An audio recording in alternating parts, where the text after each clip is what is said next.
রাতে সিমলার ঠান্ডা হাওয়া, মাই গড, মানে ফ্রিজিং কোল্ড যাকে বলে। আমরা প্ল্যান করেছিলাম একটা ছোট্ট ক্যান্ডেল লাইট ডিনারের, কিন্তু হাওয়া এত স্ট্রং ছিল যে ক্যান্ডেলগুলো বারবার নিভে যাচ্ছিল। সোয়েটার পরেও বসা যাচ্ছিল না, লিটারেলি হাত পা পুরো জমে যাচ্ছিল। তবুও ভাবলাম লেটস ট্রাই, আফটার অল এটা তো সিমলা নাইট।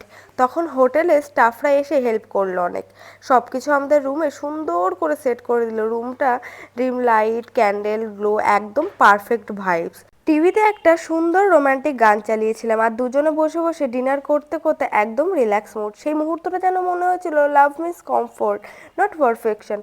রাতটা কেটে গেল খুব সুন্দরভাবে। আর এই যে শেষ ক্লিপটা দেখছো, আমরা তখন রেডি মানালির জন্য। মুডটা সুপার ফ্রেশ।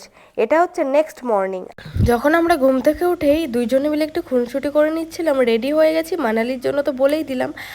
আর এবার আমরা বেরাবো মানালিতে, আমাদের লাস্ট মানে নেক্সট ডেস্টিনেশন। ভিডিও দেখতে